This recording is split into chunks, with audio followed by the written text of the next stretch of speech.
Hello and welcome to the West Bowl 2018 Juniors between the Perth Blitz and the Rockingham Vipers. I had a talk to one of the rest before, and he said this is likely to be one of the best games that we've seen in Juniors history. Yeah, definitely. I think one of the players to watch will be the younger Crooks brother, number 37, Mitchell. Is just an all-round offensive stud. Can run the ball, can throw, just can tear opposing defenses apart. And I mean, on the other side of the ball for the Blitz, Mitchell Kavanagh will be a guy to watch out for, the linebacker. I think he's either number 28 or 24. I can't remember what number, but he's just an absolute weapon. Gets downhill in the gaps and just absolutely blows lines apart. So should be fun. Should be interesting. And Mitchell Crooks, it's almost like a little sort of an algorithm for the Juniors League. If you see these kids reffing or doing line judging and little roles like that, they're almost guaranteed to be good. Yeah. Like on the Blitz, you see there's Munya, one of the receivers, sort of running back, a little bit of a utility player. And, you know, he's first year in the league and he's line judging and getting amongst it. And it's kind of like if they're doing that, they're into it. I don't know what comes first. They love it so much they volunteer, or they're volunteering to learn more from the oldest. But those guys seem to go on, and Mitchell Crooks is almost the first kid that did that. Yeah, I think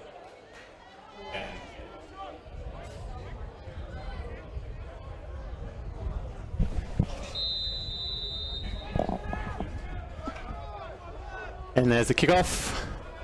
Nice kick. Back corner, and it's going to be a touchback. Barely a touchback. You would not want to give it to the Vipers on their 40-yard line to start the game. Especially Juniors League, it's reduced number of players, so there's a lot more space. And these guys are like real athletes. They're not that far off the seniors, I don't feel.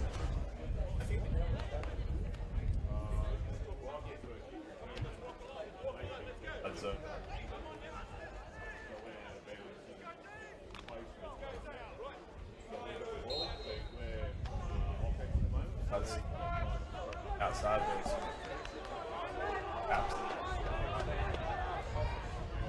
Okay, we're looking into the first offense. There's a snap.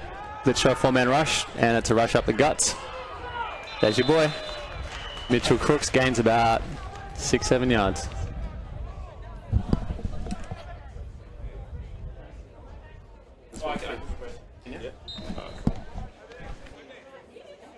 And it's looking about 2nd down and 3. Blitz coming out here in a cover 1. And another keep. And Mitchell Crooks with the ball, dodging and diving, and he goes down. That's a first down at the 40. I mean, if that's going to be the tone of the game, this is going to be really tough to stop. I think he gained about 14 yards on that run. You know, two downs, and he's already gained about 20 yards. You're going to need to stack the box a bit harder than that, I think. And I think the keys to establishing the run are that you're not showing much early. No. You're not showing your tricks. So later in the game, you still have something. Oh, actually, Blitz get 3, and he is tackled for about a 4 or 5 yard loss. Mitchell Crooks with he was looking for passing, but I think that was they ran a sprint option there with the ability for him to pitch, but you know, the short side of the field on that play, he just didn't have much room to go. Yep, and Blitz do have big linemen. I mean, you look at the size of those guys there, that front 4. Front 3 or 4. Number 95 used to actually play for Broncos previous season. Harry Hobson. He's an outback. And that's a fumble. Oh. And Blitz jump on it. It's a turnover at about the 35-yard line. So that was a kind of a design screen that just got dropped. It looked like he brought it under control, and then it's all over. So first series for the Vipers does not end well. I mean, if you look at a lot of Kev Wilson's playbooks, they're quite similar across all the teams that he coaches. The short screen game, a lot of use out of the slot. I mean, I wouldn't be surprised to see a lot of Munya out there on offense today. You know, he's going to be a key factor for them moving the ball. And I think that had to do with Ken's attempts at quarterback. Did you ever see that game? No. He probably throws about 15-yard lobs at the backs of them, so that makes sense. And there's a snap. QB, and actually Blitz QB takes off, but he's got a big fall. All his linemen sort of deserted him on that one, was spectating. Left him out to dry. Not much of a pocket to protect him there. But you're right, look, when you take off downfield, and there's some good matchups all over the field there. These are athletes. I mean, these kids came to play.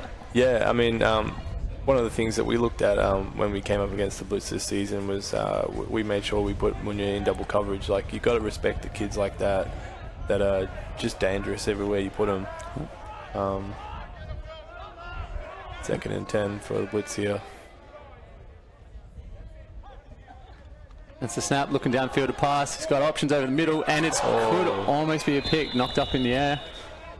And yeah, it's dangerous. Yeah, you almost want to stay away from those yellow helmets, isn't it? The Australian Outback helmets. You just kind of...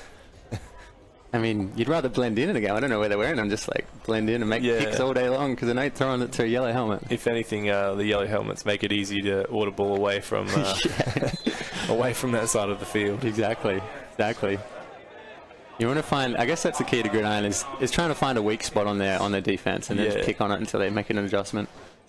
Snap, 3rd and 10. Not much luck so far, and QB is off, but he is not going to get a thing. So maybe 2-3 yards out of that. Oh, he had a stretch. He maybe got that was a good stretch. Maybe got 4, but they're going to take it back a yard or so. And I mean, in that play, you see another thing that the Blitz run is a lot of RPO offense. They have a lot of that run pass option. Super Bowl offense. Yeah. Made famous currently by Nick Foles for the Philly Eagles. Yeah, he did a good job of that. And we've been seeing that because I think we take a lot of inspiration from NCAA. There's lots of option plays. It works with this much space. But anyway, we're looking at 4th and about 7. And obviously they can't field goal, so they're just going to go for it. Downfield pass, and that is overthrown, but he was wide open. In the vicinity, but just a bit too much juice on that. Yeah, that's right. But, I mean, this is a big game for them, so you can put that down to nerves properly. These are the young fellas getting used to the game, so that's good. So we're going to have a changeover on about the 32-yard line. Vipers taking it back. So they kind of got a get out of jail free card on that one. Yeah, it seems both teams have had a series to get the first play jitters out and work out what's going on. Oh, it's a fumble there by Crooksy. But he's recovered and out of bounds. There's a flag on the play.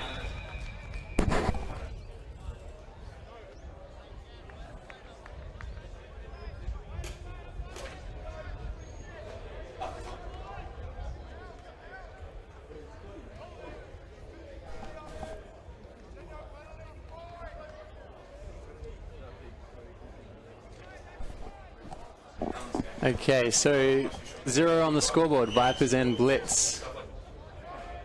Not much action, a lot of jitters, a lot of young fellas on the field. And Blitz defense could be tested here. Got a spread offense. And so isolations all over the field. There's a snap. Brooks looking upfield, and he's going to take off. And a couple of nice stiff arms, but there's a flag on the play. What are we thinking that is? I'd say it might have been a face mask there. Brooks actually had a receiver downfield. If he'd looked up, you would have seen he had a player about the 40 where he could have thrown the ball. Maybe the coaching staff will pick up on that later.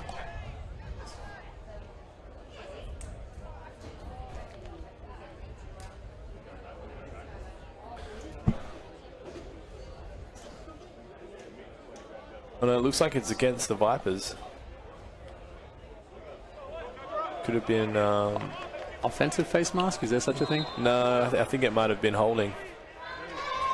Holding plays are tough, so they're stuck back in about the 10-yard line. He's looking downfield now.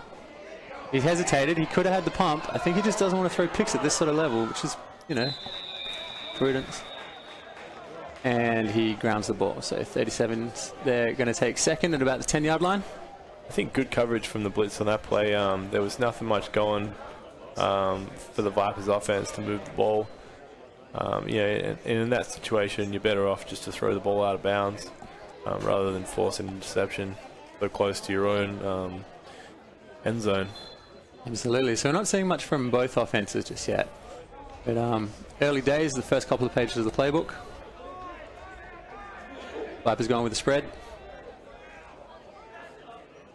Snaps there, and Crooks is off. And he's got an option pitch, which is beautiful, and he is downfield. So they're basically just back at the first down yard marker there. So it's going to be third and about 10. They've gained about 25 yards just on that pitch option, which brings them back up to the original 10. And we try and get the names for these guys, but it's kind of like the maroon and gold is like kind of tough to see from here. I think old ass eye. I think the running back there that had, took that pitch was Vito, number 7, I think. Yeah, that's Chris Gale. Sorry, Chris Gale. And that's a beautiful pass by Mitch Crooks. It's got to have a comeback. Should be a first down. Number 80, Lockie Pink, takes the catch, and it's gonna be close. Got no yellow line to really help us out, but it's looking maybe about half a yard short. So it'll be 4th and inches. And it'd be no coincidence as to why he's gone to number 80. Lockie Pink and Chris Gale, both Outback products as well. So, you know, one thing about Crooks is he's got an offense stacked with players that he knows he can trust and get the ball to efficiently. Vipers take a snap, and Crooks is looking to take off, and he loves a stiff arm, and he's slung out of bounds, but that's going to be a first down. So that was a great play by Mitchell Crooks. Well designed, well called. So Vipers first down, and they're moving the chains. He's quite a talented boy at you know, moving those chains. You know, even though it's not a pretty play, it's just about moving the downs, moving the chains forward, and getting a reset sometimes. And talking to coach before the game, he said that's kind of the Viper style. Isn't really in their playbook. No. He said it's blue collar, hard nosed football, and that's what they're after. Just punch it in. And there's a interesting reverse screenplay. Maybe put too much pepper on that. But he didn't catch. What happened? Did I blink? Did he catch that? It wasn't a catch, but I think because the pass was backwards, it's counted as a lateral. So rather than an incompletion, it's a fumble if he leaves it. So I think great awareness by the receiver there to keep going and not just stop. You know, there's no whistle, no flag. So and they got 20 yards off it, moving the chains again. So it's going to be a first down in their own 40. They've almost managed to catch the blitz snapping there by. Call me napping. Yeah. I missed that. I was like, it's over. I was looking at my sheet. Okay, first and 40. Crooks gets it, and there's a fumbled handoff, but he recovers. But Blitz are all over him like a fat kid on a cupcake. Yeah, I don't know what happened there. I think it might have been a bit of confusion in the play call there by the running back and the quarterback. He went to hand the ball off, and then the running back looked like it was trying to block. And nothing. Nate Lansdale, who is a Hall of Fame running back himself, nothing's going to get past him, so he's going to make those adjustments. Yeah. I'm sure and have a chat. So we're going with the spread again. And there's a pass rush. Harry Hobson on the edge for the blitz. Crooks looks downfield, but kind of throws it to where his receiver is supposed to be. But there's no receiver there. Yeah, I think there was a great effort to step up in the pocket there, you know, which doesn't happen often in nine-man football. But I think his receiver might have been a bit late getting to the spot on the field where he wanted the ball to be. Either that or it was overthrown. I couldn't really tell. I've got to say, I'm impressed with the Blitz defense. I mean, they got some big bodies there, but bringing a pass rusher with only 3 or 4 guys and still being effective against such a good Vipers offense. Yeah, and it looks like they've got I can't remember his first name, number 61, Macros, who plays O-line for them as well. I'm on the defense now as well. There's a pitch out there. Beautiful. And that's Vito himself with a little spin move, and he's held up at about... Don't really gain much on that. They're still about the 40. So, good-looking plays, but just not really effective downfield so far, is it? No, in this drive they've managed to shore the ship up, and it's 4th down and 10. It'd be interesting to see what they do. I think they've called a timeout now, by the looks. It's a really good idea to have a chat. And so we're at 4th and 10 on about 40 yards to go to the touchdown. So tell us the policy on field goals for we've probably got loads of international viewers. They're probably wondering why they're not kicking it. What's going on here? Our league actually does support field goal kicking. It's just it doesn't seem that we often get fields with the actual goalposts. So I think our senior team this year was one of the only teams that actually kicked field goals when the goalposts were available. So, yeah, I think it's an art form in itself for kickers, especially. Like I've got a couple of friends who are punters and kickers, and they will tell you that their position is just as important as a quarterback. But they're not really fond of the contact though either. Yeah, but you see how many games do you watch where the kicker decides the game? I mean, that 3 points is critical. So pretty much every Patriots Super Bowl. yeah, the Vinatieri Snow one. But so but if you're in our league, I mean, I guess it's good because it makes you more aggressive. You get more plays. You get you're getting 25% more goes at it. But it is quite a tactical advantage to be able to kick a field goal from about 40, 50 yards out and take that 3 points. Definitely, because when it comes to the end of the game and there's all those extra points or field goals opportunities you weren't able to take, it all adds up. Beautiful. So that looks like it was quarter time. So the field's reversed, running clock at this level. Crooks takes a snap, looks over the top, and didn't see much. He's kind of half getting rushed, but he's not really making good decisions under pressure. I think, second quarter, it looked like it looks like maybe they're playing a bit of outside containment, not actually rushing up to him. Like when you've got an agile quarterback like Mitchell Crooks, the one thing you want to do is keep him in the pocket because it's where he doesn't want to be. He probably prefers to spill out, prefers to boot, get into space, draw the safety or the corner, and then throw over the top. Just those cheap little lobs over the top of the defense. It can be really effective for an offensive player. That's it. So that's a turnover on downs. Blitz take the field and the snap. Kind of running it straight, and that's a big downfield pass, but he's looking for Munya, isn't he? Number 15. Yeah. He's quick, that kid. If he had a bit more juice on that, I think he was gone. Exactly. And that arm strength kind of isn't. I mean, these are big kids. You go down and you look at them, but they're kind of like Glenn Davis, baby looking like they're definitely 14 when you get up close, but they look like grown men the size of them. But you can see it on the arm strength there. They just kind of don't have. If that was a Ben Gastrov or something like that, that's touchdown city. Yeah, exactly. Touchdown. But Munya's getting behind the defense, which that bodes well for the Blitz down the stretch. I think one of the things that people might not know as well is it's quite hard to throw to the numbers. Like throwing north to south is easy, but like throwing that same distance like to the sideline and deep is quite hard, especially for young kids that don't have like a developed arm. And there's a handoff and a snap up the middle. 42. He's wrapped up and going to end up on the line of scrimmage. So he is stuffed at the 0. It's going to be 2nd and 10. No, sorry, they're back 10. 2nd and 20. Yeah, yep. 2nd and 18. Oh yeah, look at that. You can actually count the hash marks. I should probably pay more attention to that. Don't need to estimate that. That is exactly what we need to see. Yeah. Okay, but spread. Do you reckon spread's the way to go in this league? I mean, you got less players on the field. You got a lot more space. I think like it depends what you want over your offense. Like, see here, they'll probably go Munya on the reverse, and there you go, out of slot. He is on talent alone still alive, but you don't really want to be standing up when you got 6 Vipers hitting you. So the benefits of going to, I think they went into a tray or trips there, that you're able to overload one side of the field with the DBs, and then if you run a jet sweep like that back the other way, you get the defense gets caught on the weak side with no help. Yeah, and that was an interesting because it was kind of a post-snap jet sweep, which meant that he was running through the line that are rushing anyway. Yeah, definitely. Big credit to the Vipers D-line and backers to be able to get through and stop that. Yeah, and there's a rush around the edge, but that is a good pocket quarterback throw. It was just a little off target. Receivers weren't that quick.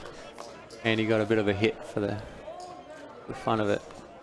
But yeah, looking like a defensive struggle. I mean, the game's going quick, which is good. This is running clock, so they do hustle, which makes each score more important. Yeah. So I think when it gets to the last 2 minutes of every half, we do have a stop clock, but it's running for the rest of the game. Beautiful. So we are looking at 4th and 21. Vipers go to 1 high.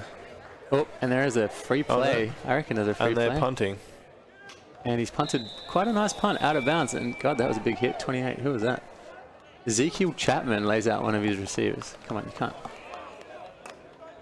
really crown about laying out a receiver on a punt, but he'll be definitely posting that on Instagram over his smashed avocado post-game breakfast. You know, these millennials. And so that is going to be a turnover on downs. The Vipers get their ball back, I think on the 40 by the looks, or 41. On their 41, so wasn't a bigger punt as you would have thought. Okay, lining up in the spread, and Crooks is off, but he's managed to pitch it away, and that didn't really help anyone. That's a tackle for a loss. So both defenses dominating early. It's fantastic pass rush. That was some great work there by number 61, Macris, getting in there and stopping Crooks from getting up in the pocket and trying to run away. Yeah, he's had maybe a bit of early success with running the ball out of with the QB draw, but they've kind of put the blinders, put the brakes on that. We haven't really seen much out of the pass game, so we don't know if he's if it's a design draw or he's just kind of stuck for options and not looking downfield. Yeah, you don't know if he's looking and going, oh, I've got nothing, let's just leg it. So we definitely see a lot of quarterbacks in Gridiron West. We've always been a good, you tend to get running backs or receivers going in, and then the first instinct is to take off rather than look down. I mean, game IQ is something we're still learning as Australians. Yeah, and I mean, like I said, because it's you've only got a 3-man line, it's quite beneficial. You can get outside of your line and just run, especially if you're on the field side.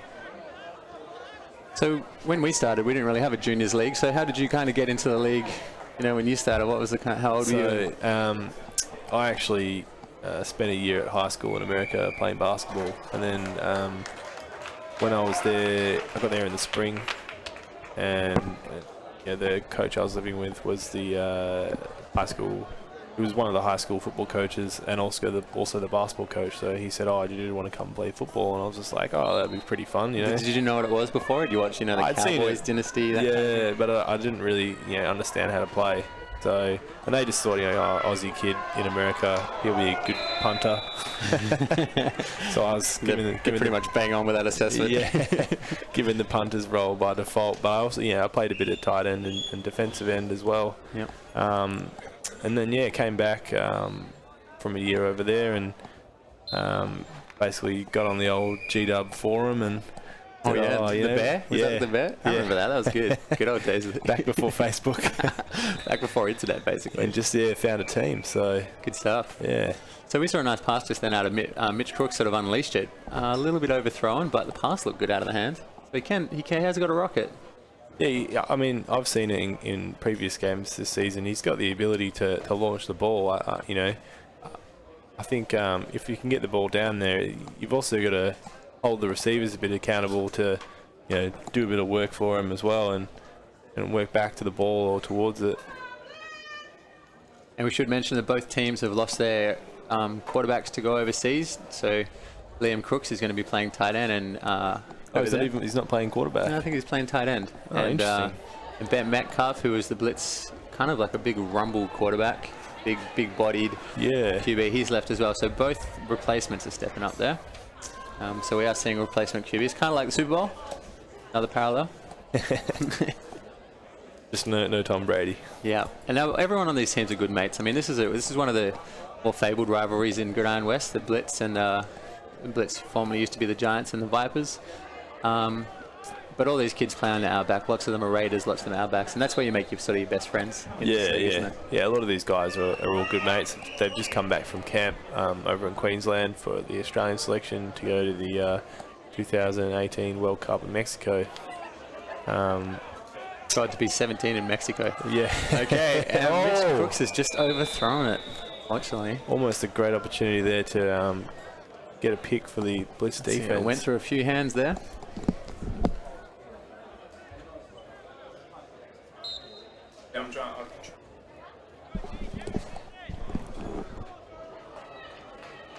And that's it. I mean, it does look like a long field when you're sort of looking at these this screen game. Blitzer through again. He steps up in the pocket, makes a juke, heading out to the right. He's pointing for a block. No one knew where he was pointing at. Did not block for it. But he still managed to gain about 6-7 yards for him. Yeah, it's in those situations that you quickly realise how important blocking is in this game. If you can't lay a block, you're a short-lived player at running back or quarterback. Yeah, and I can't tell you how many times in the league that I've seen very talented linemen, physical, absolute behemoths coming down. Yeah. That will stand up and just watch a play happen and not block for anybody. And you just you take less physical talent for a motor. You need an engine in this league. Keep those feet moving and shoot your hands and multiple blocks. Grab onto somebody. Yeah, and that's something the Vipers have always been strong with. Multiple blocks at point of attack. Everyone's sort of looking out for each other. Very blue collar. Oh, he's going for the punt. fake. He's taken off, but there's a player out there waiting for him who Hoss collars him a little bit. Is that going to be a penalty? Ooh. I didn't see any flags. Maybe it wasn't a Hoss collar. Maybe he just kind of grabbed a little bit below. But that was a good kind of down-saving tackle, and offenses will switch. Seems like the Vipers coaching staff are getting a bit more aggressive with their play calling and, trying to make something happen. Yeah. Testing. I mean, with a running clock, you really want to, any score is going to be quite massive.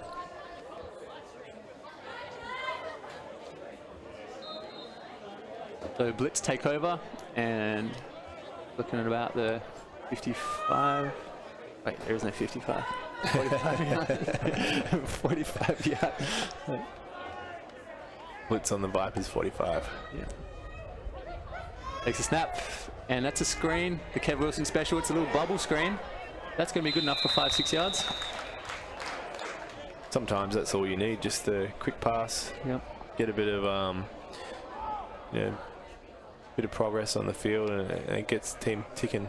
It's great to see some sophistication at this level.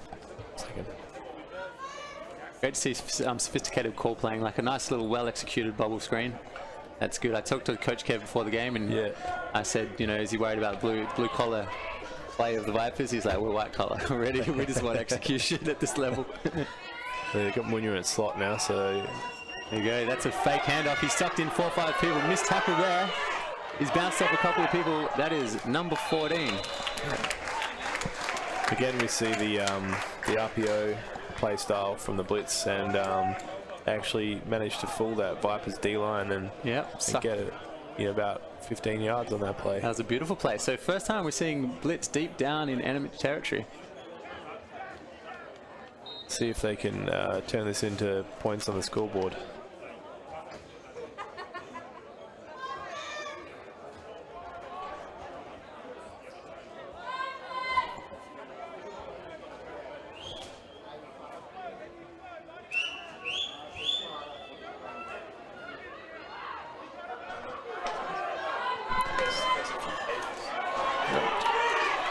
And that is fantastic play there for the Blitz. There's chaos all over the place, but they managed to get about a good another 12, 15 yards. So they've only got about 15 yards to go to the touchdown. It's another QB keep by Bailey Monk. I think they had Munya on the other side doing a little waggle route, but it seemed like it was a bit of a decoy. Going to be penalty. Can we get a red zone stand from the Vipers here? Keep this game 0-0. Looks like it's about first and 16. 2 backs. Snap. And that's a direct handoff, 42. Just gets eaten up on the inside there by the D-line. Yeah, absolutely got solo diddly, but good enough for 1 yard.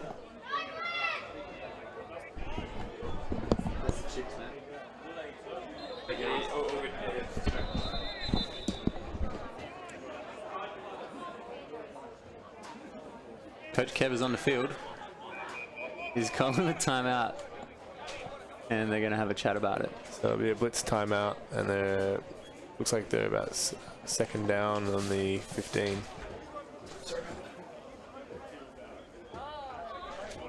Okay, play before Bailey Moak. Bailey Moak, number 14, with that nice run down the field. And he was indicated player to watch by Coach Kev. Bit of talent out, one of the Outback boys, is he?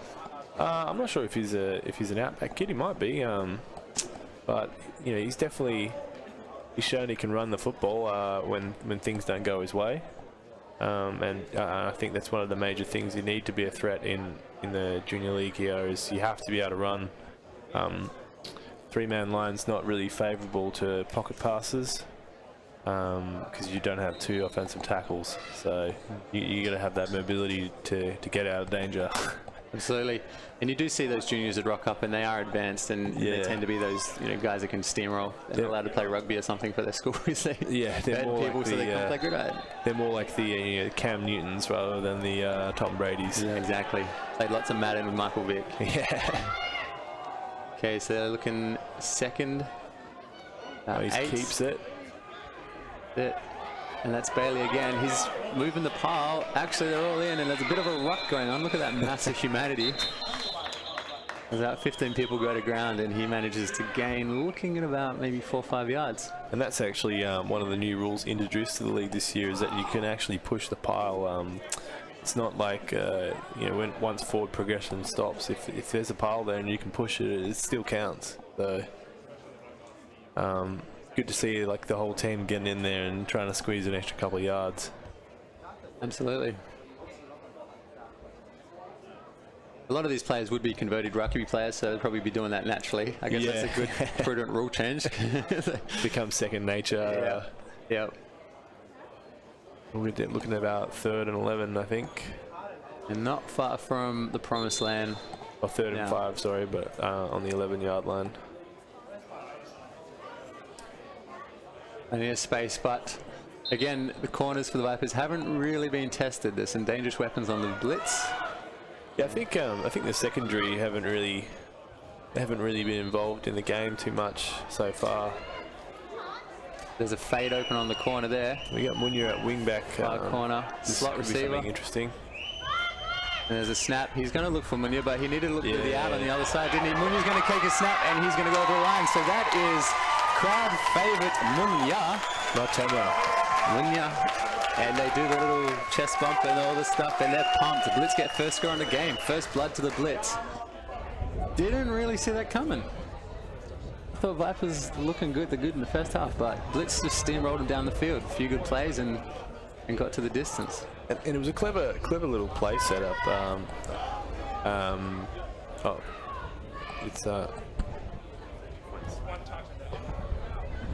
Clever little play setup there. They put Munya down in a wing back.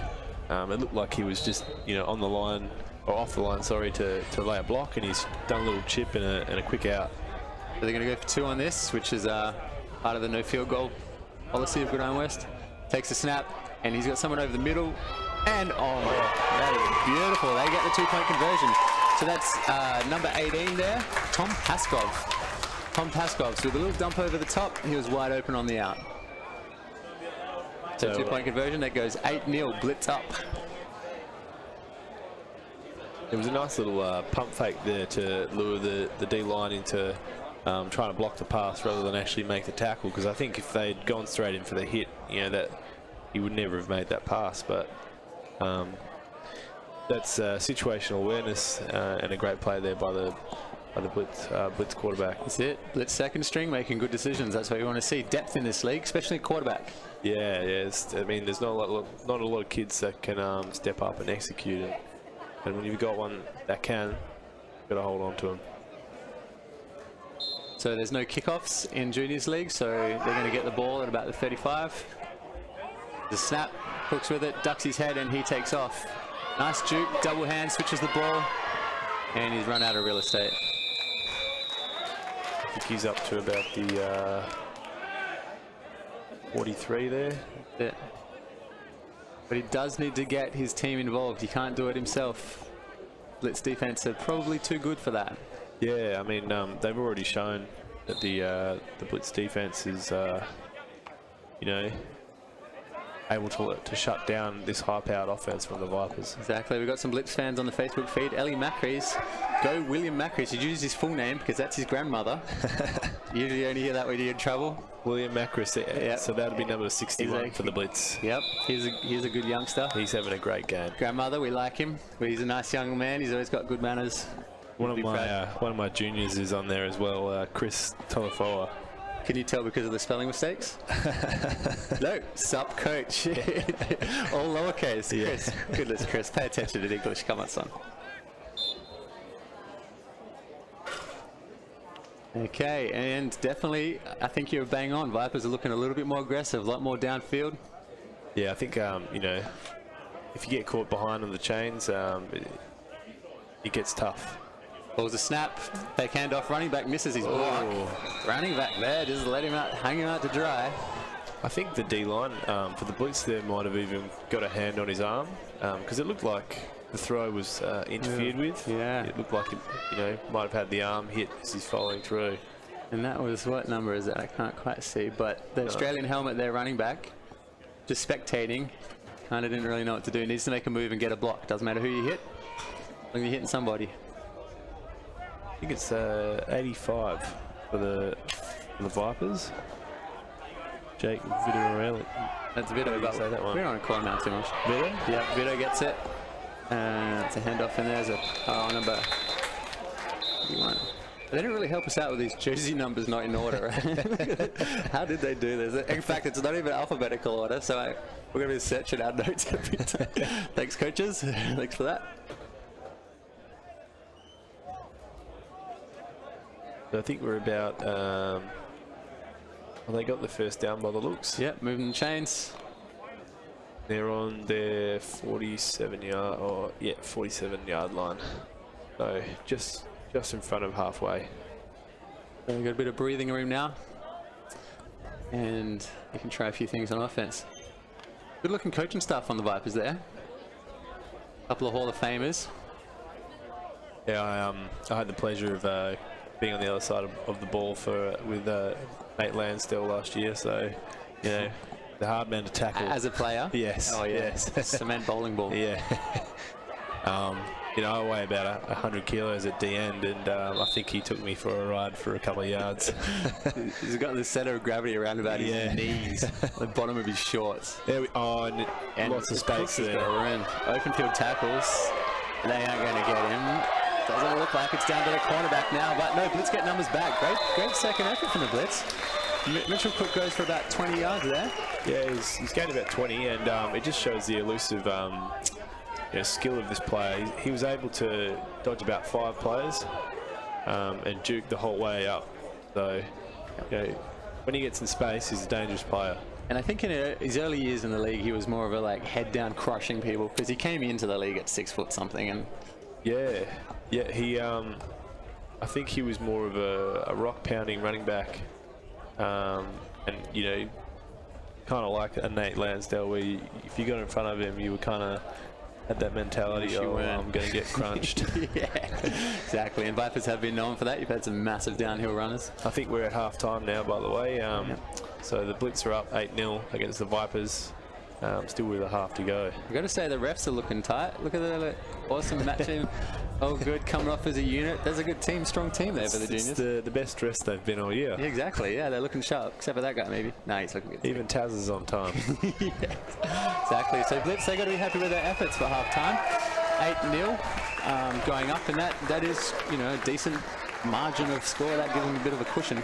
Yeah. I mean, especially when we've seen it hasn't been easy flowing football. It hasn't been, you know, an easy scoring game. So come the next half, that 8-0 could be a big bit of capital. Yeah, and not to take away from these guys, they're the reigning champs as well. They won last year, so yeah, they've got something to prove here as well. Absolutely.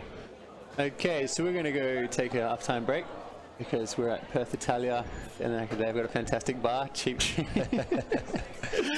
But that's a good half of football by each. So sort of probing, not really much going on, and I'm sure we're going to see an explosive second half. All right. See you guys soon. Ad break.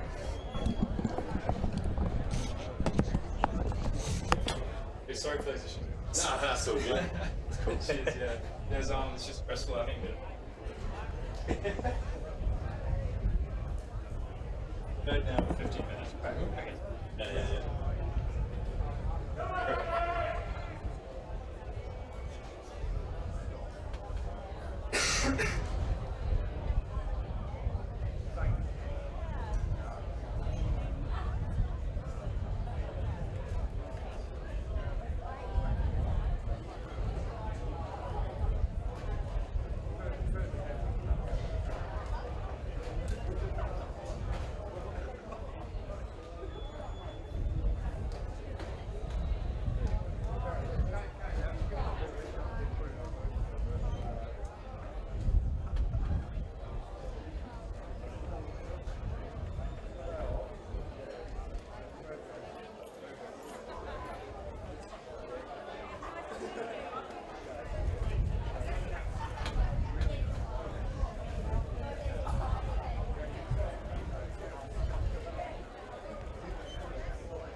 do you guys do at halftime? Well, ads are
waiting for the Blitz kids to line up. We didn't really get any intelligence for the listeners lining up at the bar. We had a good chat to our friends. But in terms of game information, we're going to be like, that was another beautiful kickoff. Oh, it's a great kick. And that looks like it's going to be... No, this time out of bounds. They're going to get it on the 40. That's great field position there for the Blitz. For those of you at home that don't know, if the ball goes out of bounds during kickoff, it's a penalty on the kicking team, and that means the Blitz take over at the 40. And Coach Nate Lansdale throws his clipboard on the ground in disgust. I think he just fumbled it. We're going to say it's disgust.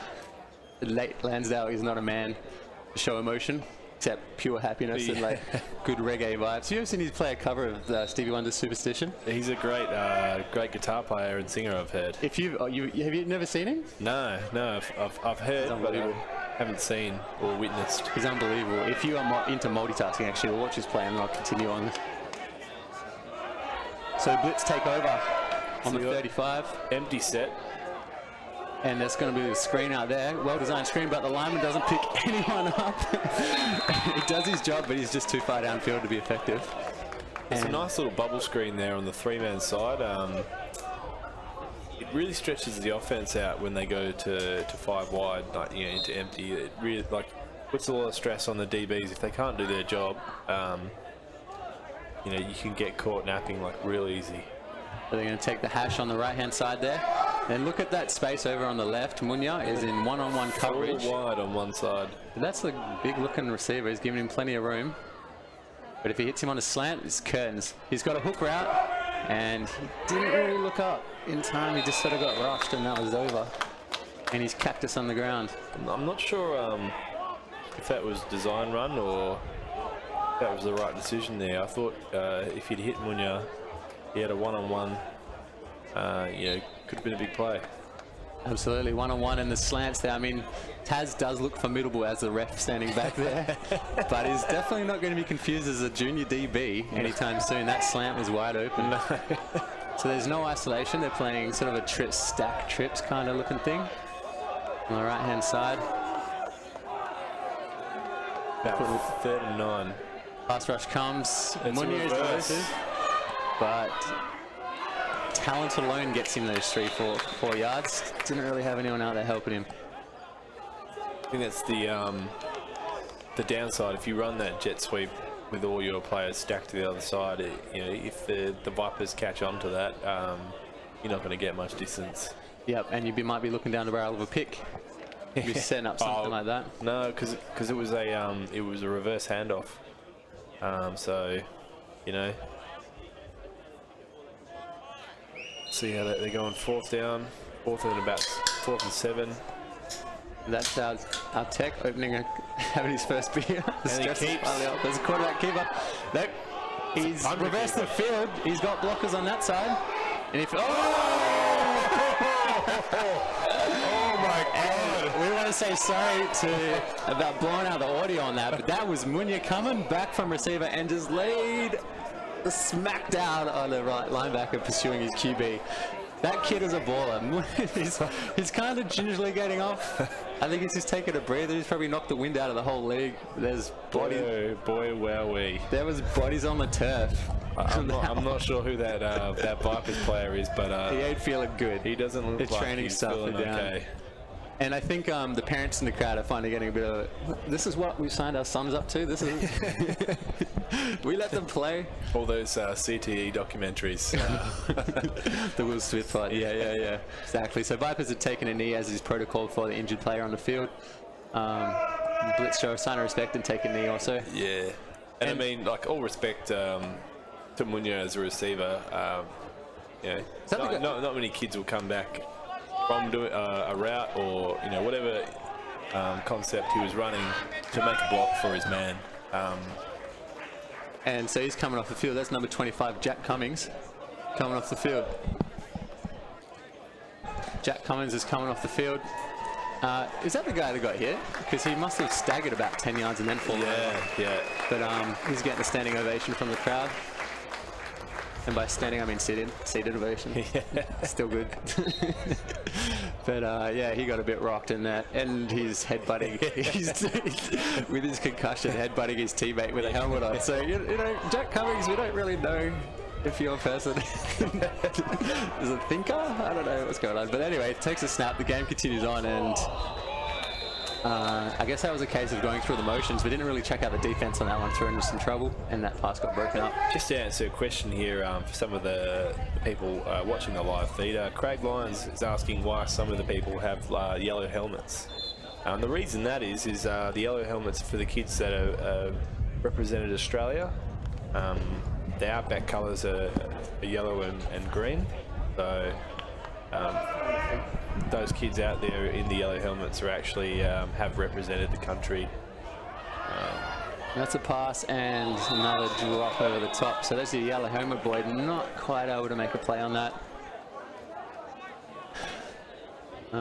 But yeah, so they're Australians, and you do wear that with pride. That's a bit of a tradition around the league, once you get because you got to buy your helmet at that level. Yeah, generally the teams give you your helmets and your uniforms for the season, and when it's done, you know, you give it back. But if you've represented Outback, you'll buy that, and you'll probably put it on the mantelpiece as a good little fixture for the rest of your career. Yeah, you know, it's not as you'd think.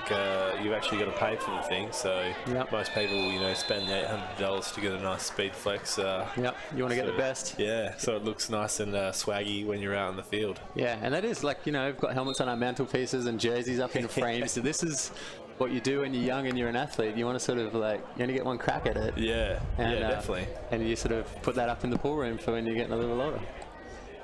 Yeah. Yep, nothing looks better than like a Super Bowl, like a game ball. Yeah. If you've won a title and you get it signed by your mates, and then probably a helmet after that. I think it's pretty good.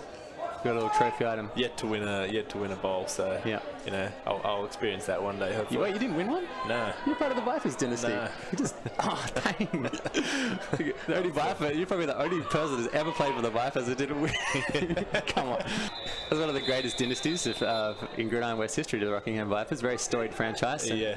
I think part of that is having like the entire southern corridor of Perth to yourself to recruit from. Yeah. But also just nice people and a good team to be around.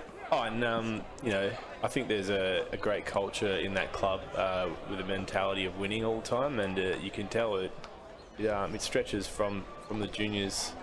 Oh, sorry, it's trickled down, I think, from the senior team down into the juniors. So you can see that the junior program is, you know, more in line with the senior team now, which just shows like the value of the culture in that club. Absolutely. So Blitz going to take over, 1st and 10 on the 20. There's the snap. Looks like he's getting flushed, but he's composed and it's going to be a pick. And that is number 15 for the Vipers. Sam Oldfield. Yeah, Sammy Oldfield gets a critical pick. I mean, you don't want to be throwing anything, little lobs over the middle on your own 20. So that's a mistake that could The Vipers now get great field position. Absolutely. And in such a tight game, I mean, that's a big mistake. But we are talking second string quarterbacks here.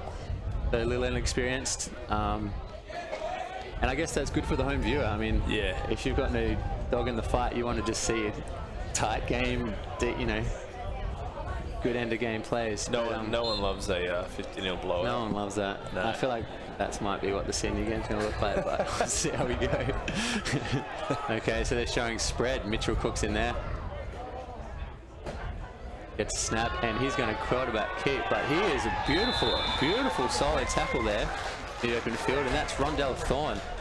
I mean, you have to have great tackle form and great game IQ to be able to tackle a guy like Mitchell Crooks for a loss. Yeah, just because of the, you know, he's quick, big. He's played the game for a while. Got great game awareness and agility. You know, they're all things that make a quarterback like him dangerous. Absolutely, he's looking fit as well. I mean, yeah, he was out with it. Oh, and Crooks is off. There goes. Speaking of the devil, he is downfield, and I just don't think that anyone's going to get to him. He's in for a touchdown.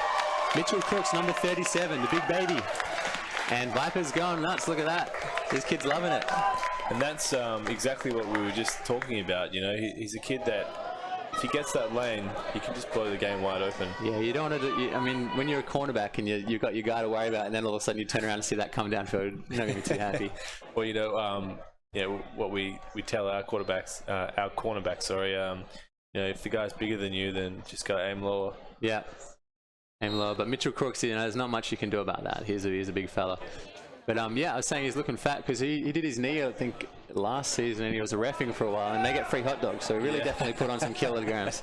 But he's been working hard this season. He's looking fit and trim, and he was looking a bit more like an O-lineman. Yeah, he's got the tan going on, so he's clearly hanging down like Coogee at the beach, dumping off the jetty, pulling chicks.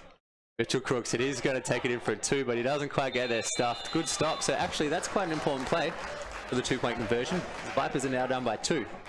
Yeah, they didn't make the conversion. You know, they're still down. So let's have a narrow lead at this point. Could prove to be a vital misplay. I mean, if we're talking NFL where you could kick for 3 points, that would be, you know, a different kettle of fish. But they actually have to get in the zone here. They're going to sit. So another question here on the feed. Robert is asking where we're playing today. We're playing at Dorrien Gardens we're in North Perth here, I think? Yep. West Perth. No, I think it's North Perth. Yeah. Just near the old Hyde Park Hotel. It's kind of tucked away, but there's big Dan Murphy's on the corner. So I think they actually play National Premier League soccer here. So yeah. That's a beautiful handoff, number 42 for the Blitz. That's a great tackle, though, for the Vipers. So that's Jordan Lang making a great run. Probably gets about... Yep, sorry, it is West Perth. It all feels a bit the same when you're just close to the CBD.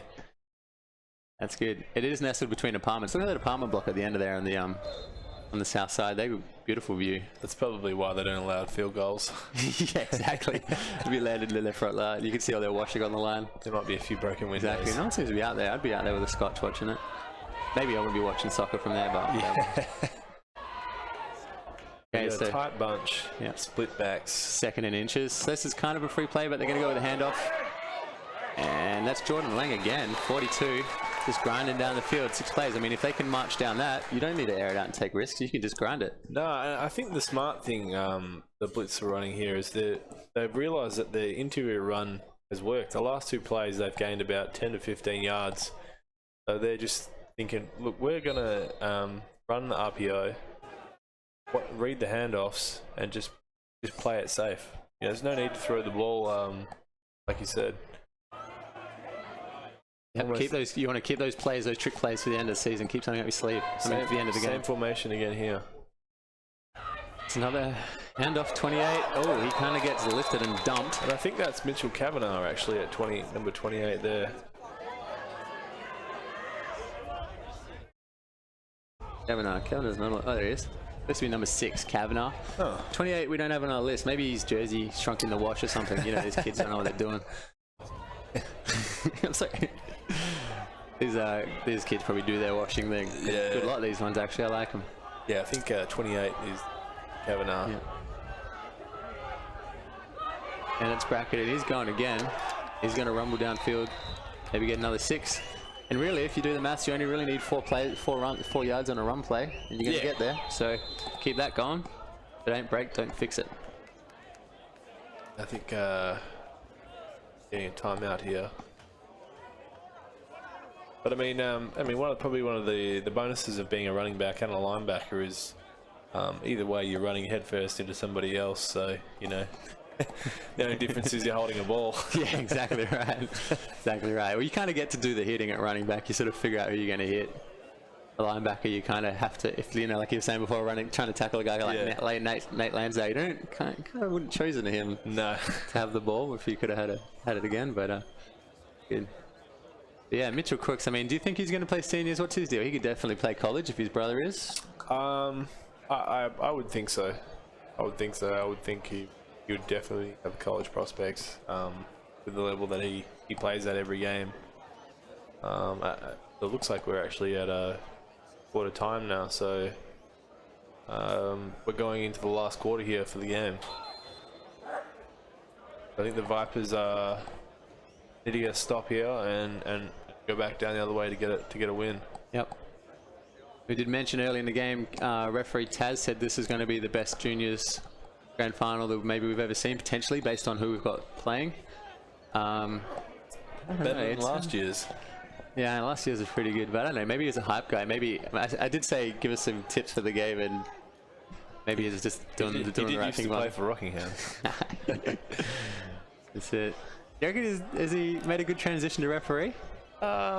It's not an easy I job. think so. No, it's not. It's quite a thankless job. And there we go. That's deep to Munya. Downfield, and he's going to get that.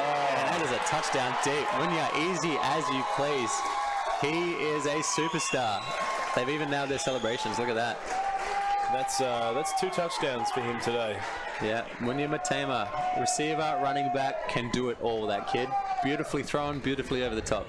I mean, that's quite large cornerbacks over there, so he really had to motor. Yeah. But he had his position, and that's going to be a touchdown. So Blitz, you know, they've got that open in the fade. That's going to be points city. And I think that's a credit to the coaching staff of the Blitz. They've kept it short. They've kept it on the ground, and I don't think Rockingham have been ready for that sort of play to come up. Yep. They're going to go for the 2-point conversion as per convention. Split backs here. And oh, he recovers. And did he break the plane with the ball? That's the question. It's looking like a no. I think his knee was about a yard short. Yeah. And he tried to stretch. He tried to stretch, didn't quite get there. So that's going to be the score, 14-6. No.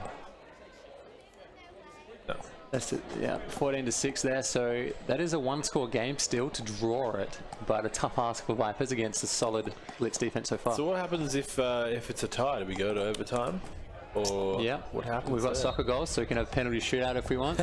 Kind of making it up at this point. But yeah, I'd say you don't want to come back next week, which I think has happened before in Gridiron West Seniors. Oh really? Yeah, they came back. They and played replay it. again? Yeah, Wow. Back the next week. Interesting. The tech shaking his head. He's like, "No, I'm not doing this again twice. I'm done. It's stressful enough." I think every player's dream would be the walk-off touchdown. That's it. With the clock expired. Cooks takes off, gets the edge, goes out. So he's going to get maybe 3 or 5 yards. 5, yeah. Yeah, sort of rumbled for 5 in the end of that. But that's definitely something Blitz are keying on. If he can get his other teams, other players involved, he'd be laughing. Yeah, it definitely feels like the flow of the game for the Vipers is that I don't think as much of the team have been involved in the play as the Blitz have kind of spread the ball around quite a bit. It kind of almost feels like Mitchell is trying to shoulder the game himself.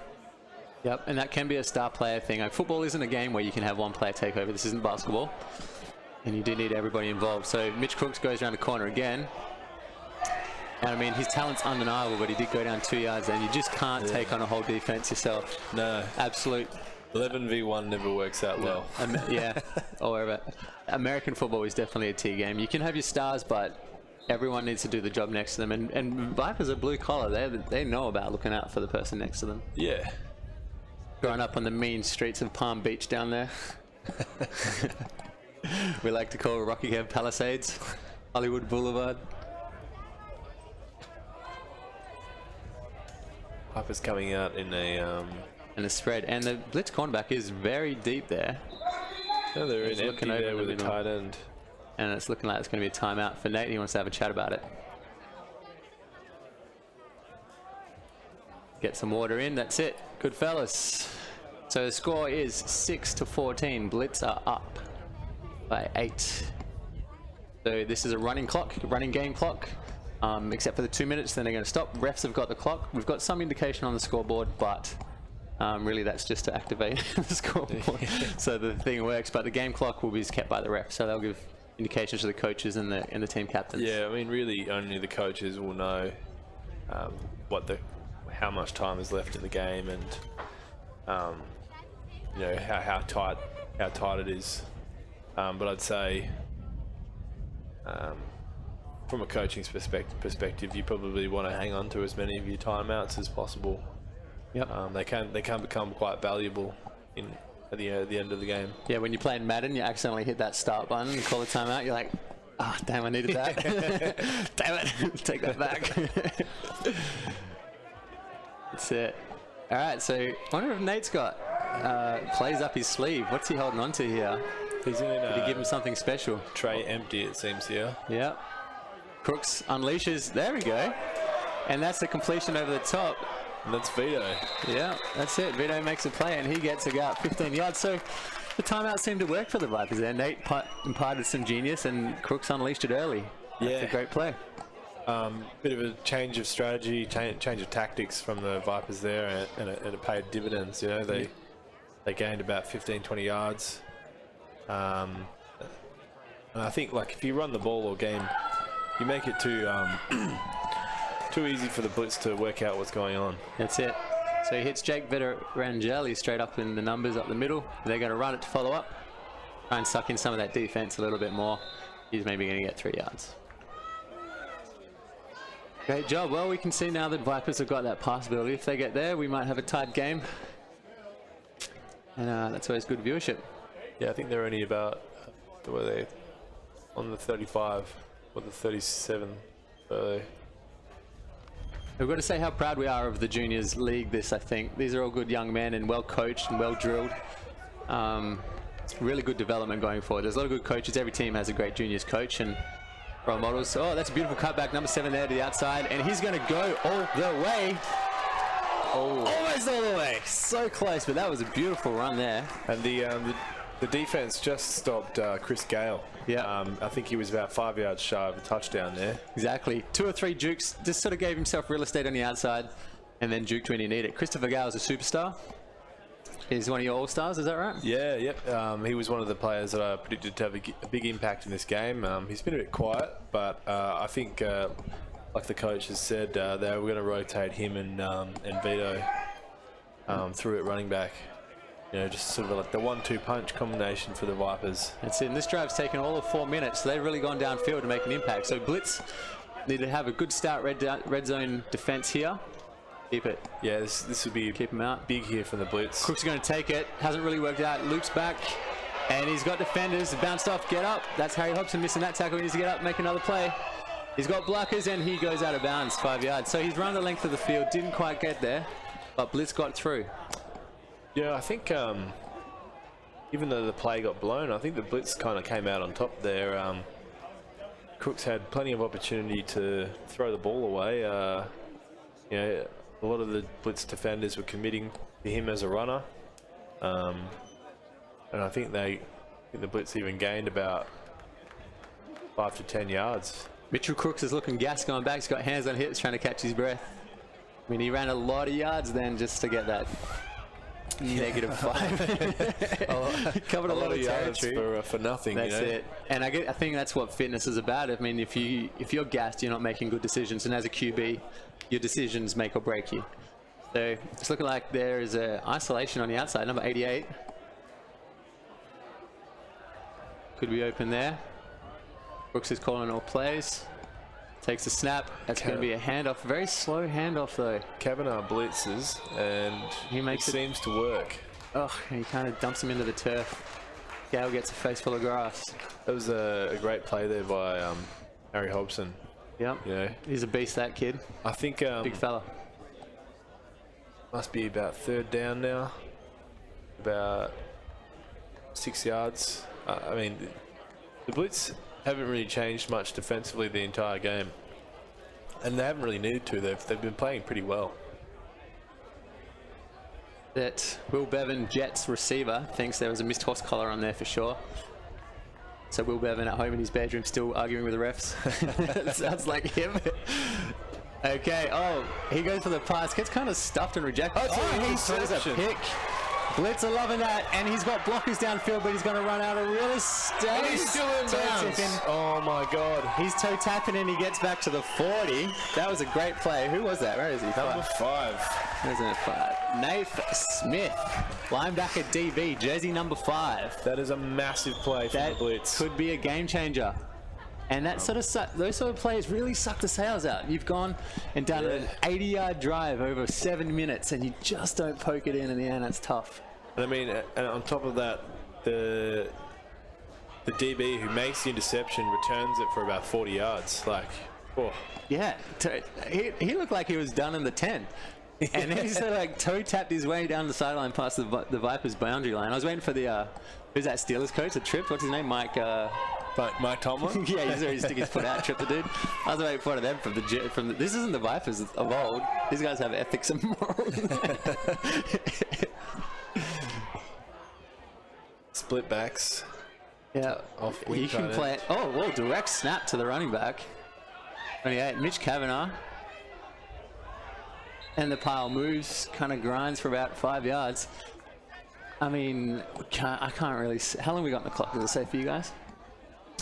I'm not sure how much is left. Yeah, we don't really know. They can't be long. Yeah, but you don't take chances. I mean, if you can just run it out and grind it 4 yards here and run that clock down, I mean, you're looking okay. You don't want to take any. You don't want to get any pick sixes. That's number one. And I mean, Kavanagh's done a great job of just grinding that 5 yards every play. Yep. Yeah, he's not a fancy runner. He just gets the 4 yards and keeps those chains moving. Deep isolation out here on the left of the field for the receiver. Play goes the other way. It looks like a strong side option. He's going to pitch. Oh, I bought him. That was a dodgy pitch, but I think got there in the end. Munya, and they got the first down. That's what you want. That's what you want. Munya's on the Australian team. Why doesn't he go to Aussie helmet? Maybe he's trying to look a bit inconspicuous. Yeah, he's not flashy, this kid. That's what I like about him. No, I love this kid. He's awesome.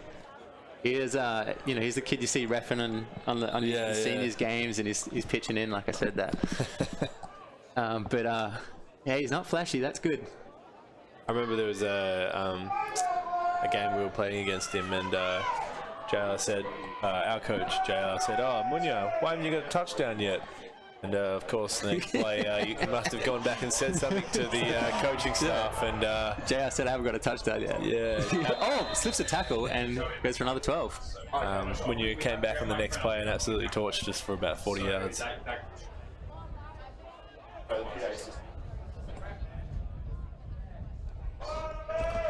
Coach Doug is in the house. He's going to say a few words for us from the Saints. Sure, he was nice and loud before when he didn't think we were paying attention, but now.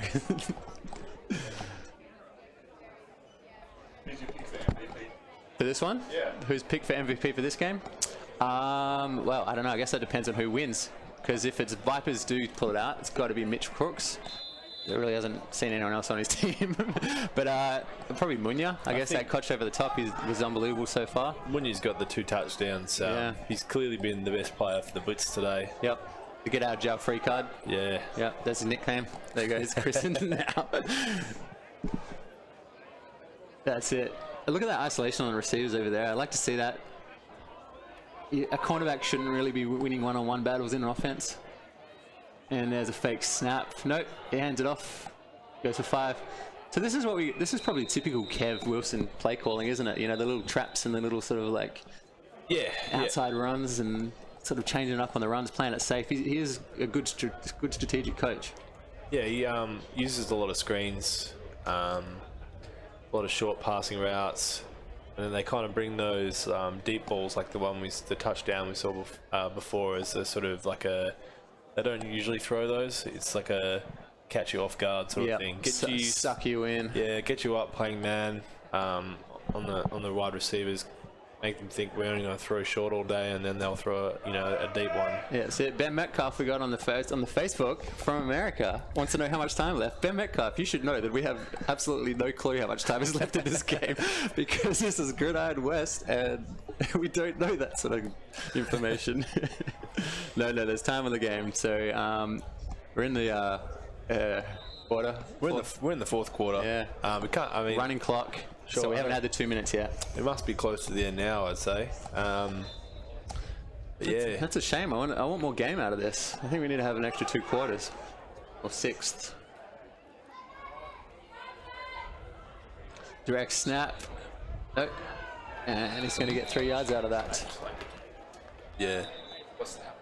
Oh, I have no idea. What's your name?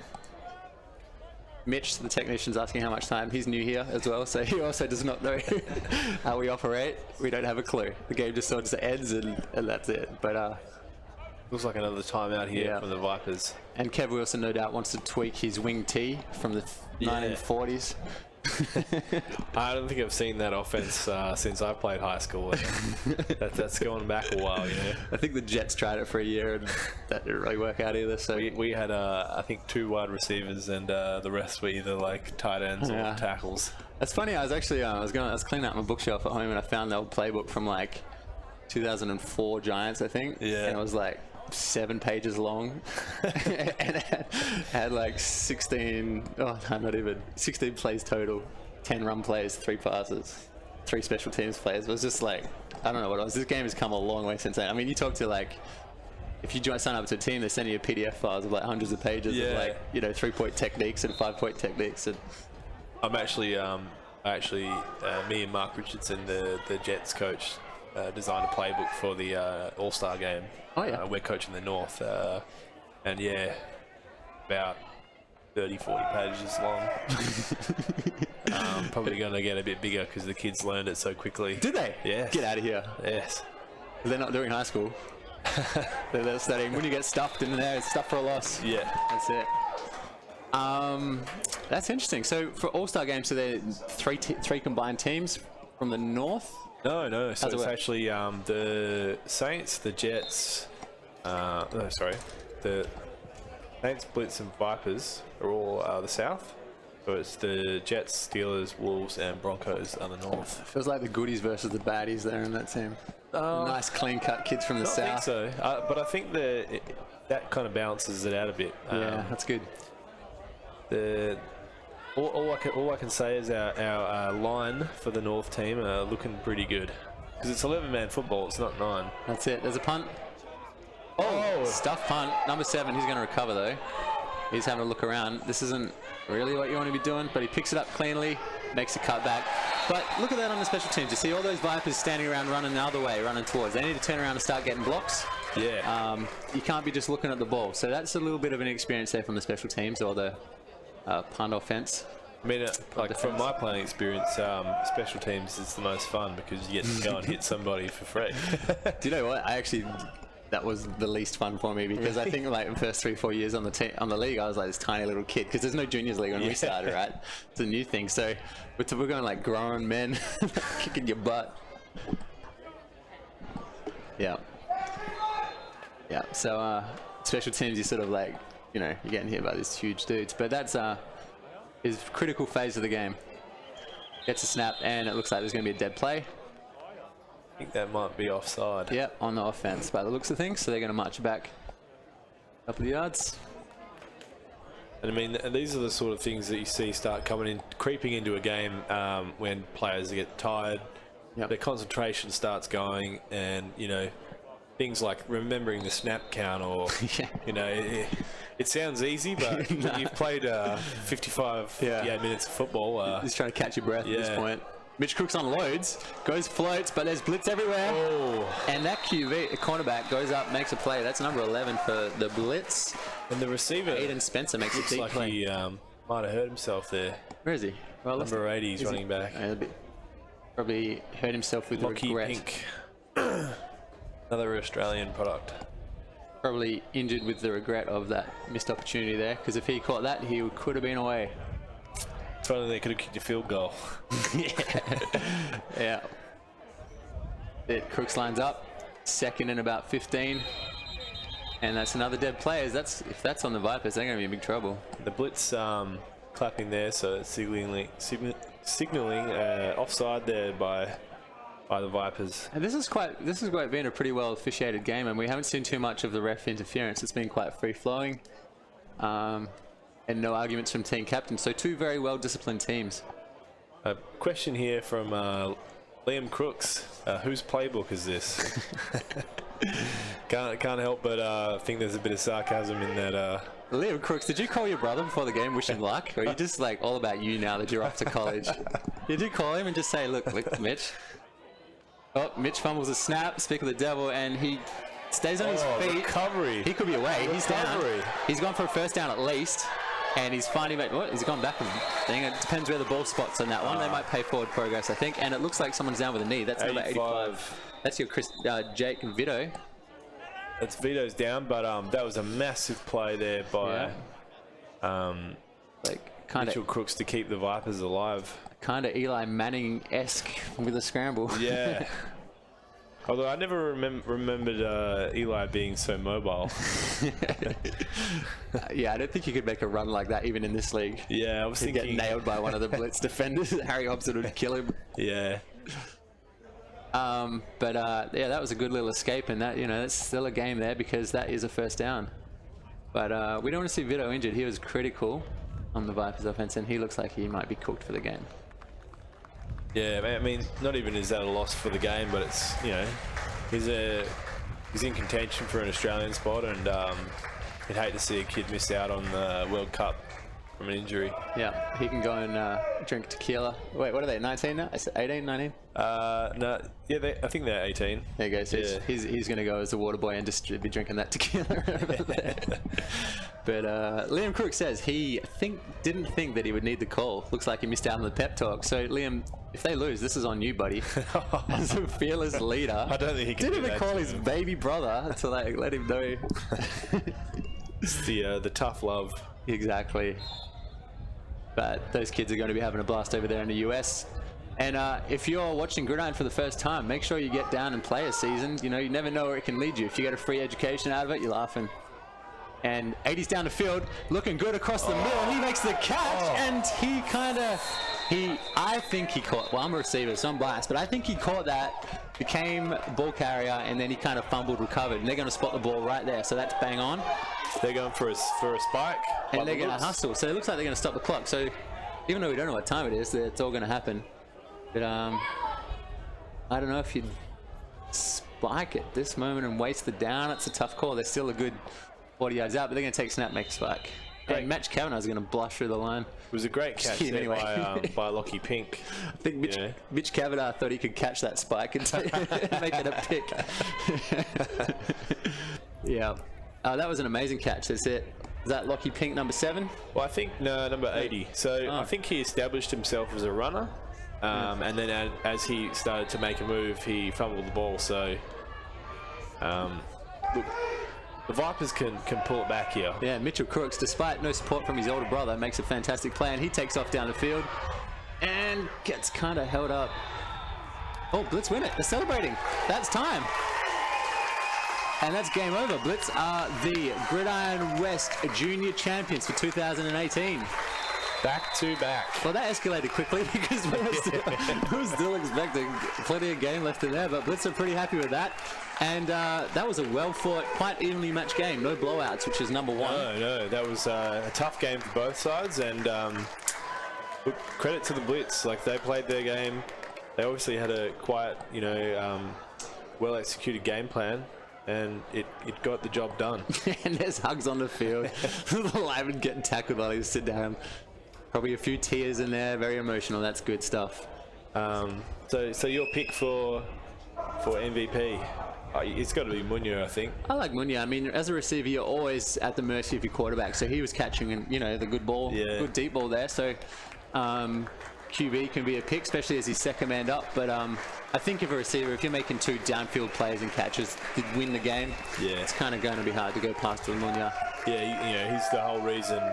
He's the guy that put the points on the board. Yeah, here's the walk-in, get out of jail free card in that third down situation. But the other thing is, he's just such a good kid, and he's got a few more years in this league. He's only a young fella. Yeah. And if you're winning MVP in the grand final at that age, you've got a bright future ahead of you. So that's a fantastic job for the Blitz. Commiserations to Rockingham as well. They left it all on the field. It seems wasn't their day, but they looked like they played their heart out and just tried it every turn. The Blitz go back to back, is that correct? Yeah. Champions last year and then champions this year. Yeah, good strong program. Oh, and then we've got the... What the hell is that? Is that a gazebo taken off? The Blitz gazebo is celebrating. It's drunk. Get it off the field. Coach Kevin Wilson could play the hell out of a wing tee, cannot tie a knot to save his life, and the gazebo goes flying. But that's a good win by the Blitz. And I think let that man earn a 10. Yeah, that's it. I think that they have a few guys going up, but the core is going to stay intact. I know Munya's got a few years left in the team, but also for the Vipers, maybe only 3 or 4 guys going up to seniors or getting poached. Possibly, I mean, but yeah, because I mean, like we've got to think next season the Titans come in with the junior side, so there'll be an extra team and possibly there's another team, but I think that's yet to be confirmed. Yeah, But yeah, I heard rumours of a couple new teams, but I think that's kind of like, I think you should have to have a juniors team first. Yeah. And sort of establish your core instead of just making a new team and then picking up players that already exist in the league and sort of like weakening the pool from other teams. I think it'd be, you look at the success of this juniors program for this league, what we're seeing right here, these good young men, good core values, guys like Nate Lansdale and Kevin Wilson, sort of teaching them how to play the game well. Yeah. And learning good playbooks, like you said, 40 playbooks in an All-Star game, 40 plays in an All-Star game is amazing. So if a new team's coming in, they can have a junior team for 2 years or something like that, develop their core of their players, and then off they go. So that's a fantastic win by the Blitz. They're going to line up in there, and the Vipers, they look a little cut, but they get to live in paradise. So hey. I mean, even though they're deflated now, that there's a very good chance that most of them will all be back here next year. And that's what you got to look at. Like, not that you lost the game, but there's a 90% chance they'll be back here again next year.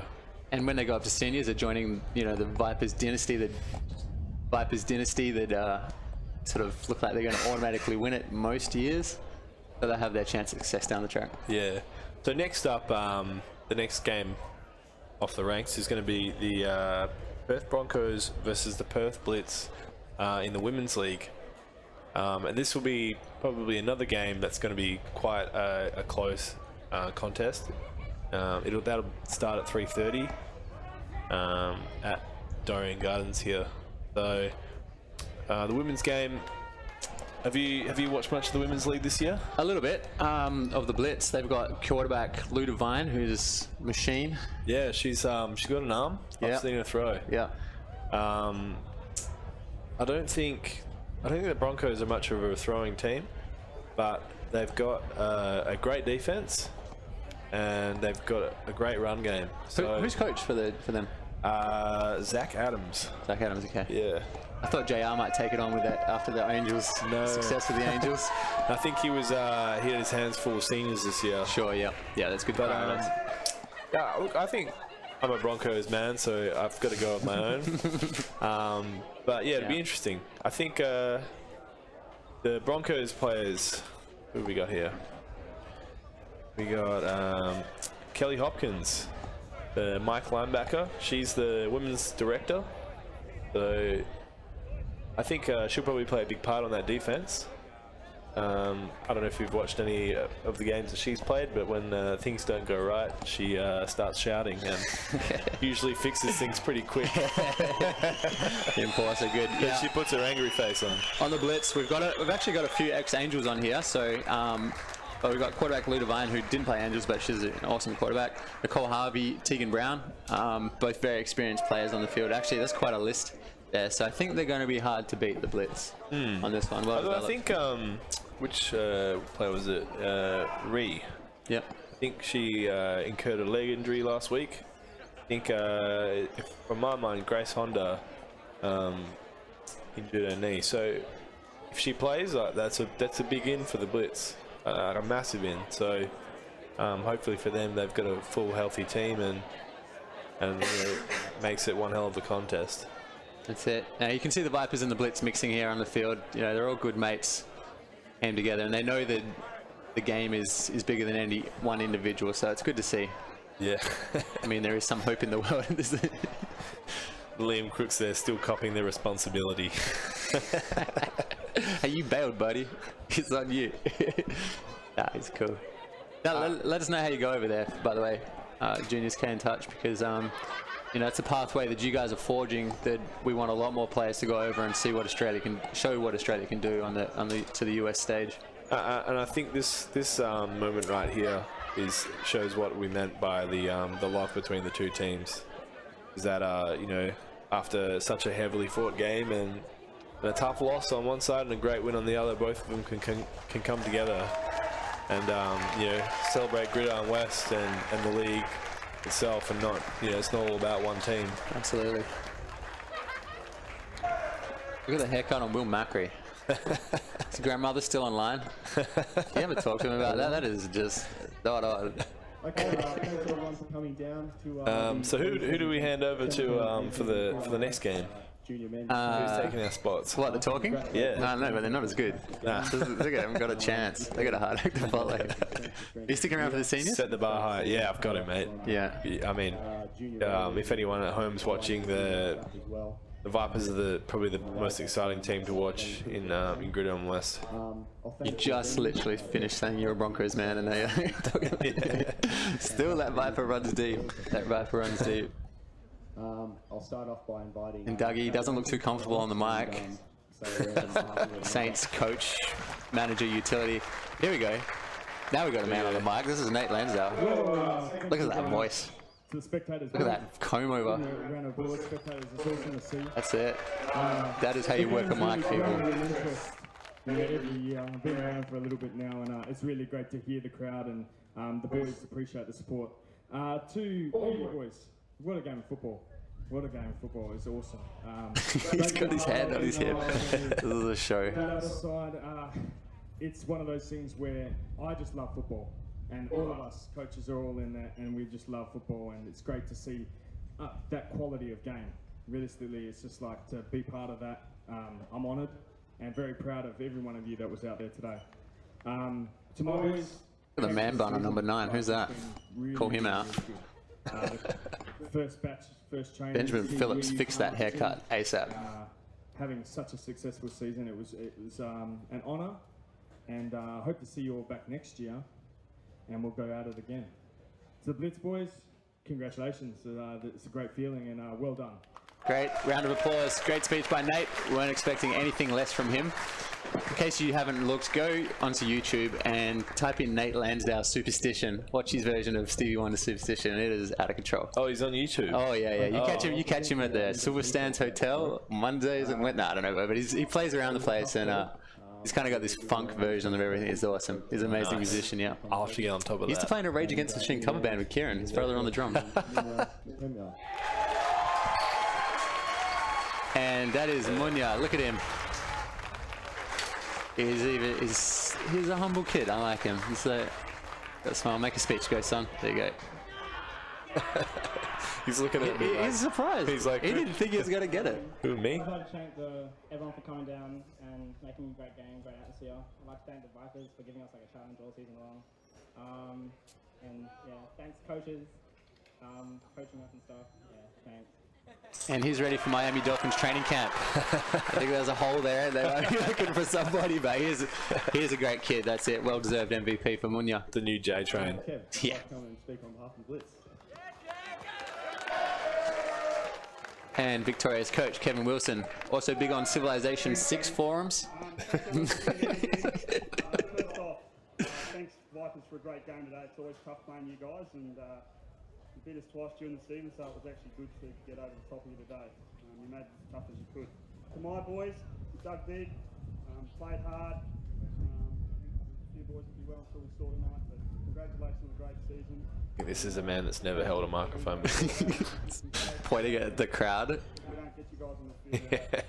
Hey, look, he got the job done with a 1940s offense, so, full credit to Coach Kevin Wilson. And he's going to get the trophy from Doug Stewart. Safest hands in the league? Who, what, Coach? Doug Stewart? Doug Stewart, I don't know, he's never had a line protect him, so he does get hit a lot. I think you'd have to be worried about him dropping Coach it. goes the one-handed trophy technique. Very liberal, gets it out there. Here comes the hype. Not that creative. 25 went early with the Yule. A few more blitzes in there before you went on that one, 25. But good job, Blitz. Back-to-back champions. Cannot argue with that. So they're going to get their little medals. Yeah, I mean, I think congratulations to both teams for just playing their best, and the game resulted in that effort. So that's it. There's going to be a big night of orange juices and Netflix and hanging out at Garden City on Thursday night. This lot. Exactly, because they are champions. They go home happy today with the biscuits. So good job. And so I think we come for a wrap. Yeah, Andy, right? for now. 3:30 is Broncos Perth Blitz Women's League. First time Inaugural bowl. Inaugural bowl. Yeah. Well, it's not actually called an inaugural bowl. It's the inaugural women's bowl. Women's West Bowl. Women's West Women's. The WWB. Yeah. All right. Excellent. Great. All right, guys. We'll be back. Or if not, our replacements who won't be as good. No, they're good. Trash Talk 'em. Get on the Facebook and Trash Talk 'em. They won't be able to handle it. Watch them crack. Andy Wright, it's been a pleasure. I'm Simon Holland, and this has been produced by High Tide Media. Good production. Well done. Thank you very much. We'll talk to you soon. Bye. Cheers.